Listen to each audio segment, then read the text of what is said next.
L'essentiel de l'actualité avec Lionel Durel. Bonjour à tous, nous sommes le mercredi 6 mars 2019. Voici les infos de la mi-journée avec la rédaction de 24matin.fr.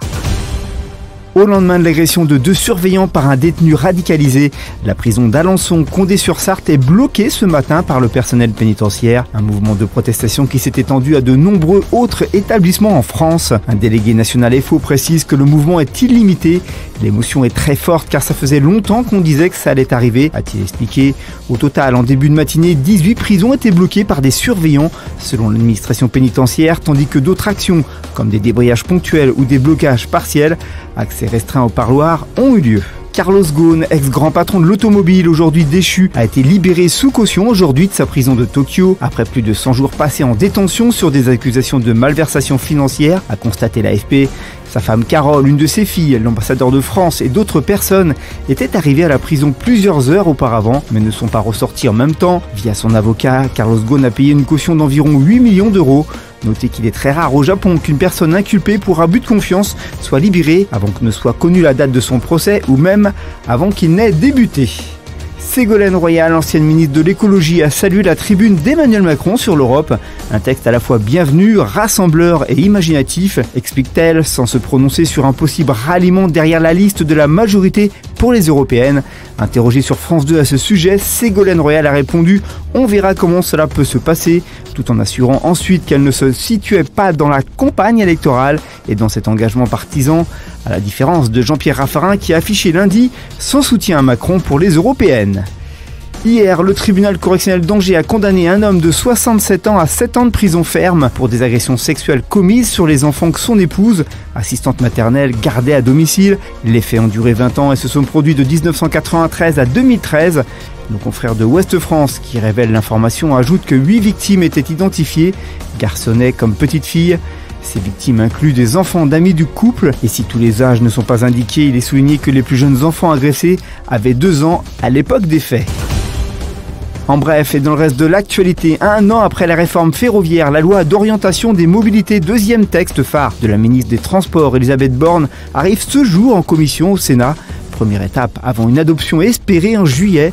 Sur France Inter, la ministre a expliqué que l'enjeu était de sortir d'une France à 2 vitesses, dans laquelle on inaugure des TGV pour les métropoles, et où, dans le même temps, les routes et les réseaux ferrés se dégradent, et où, dans toute une partie de notre pays, on n'a pas de solution alternative à la voiture. Le Sénat examine aujourd'hui, dans le cadre d'une niche parlementaire socialiste, une proposition de loi visant à lutter contre les violences éducatives ordinaires, une nouvelle attaque contre baffles, gifles et fessées pour les enfants. Le Sénat veut se pencher sur un autre texte, une proposition de loi portée par l'ex-ministre socialiste des familles, Laurence Rossignol, dont le message se veut clair, on peut élever des enfants sans les frapper ni les humilier. En sport, bien placés pour décrocher leur billet pour les quarts de finale de la Ligue des Champions depuis leur victoire 2-0. Lors du match aller à Old Trafford, les Parisiens du PSG auront à cœur de valider leur qualification ce soir.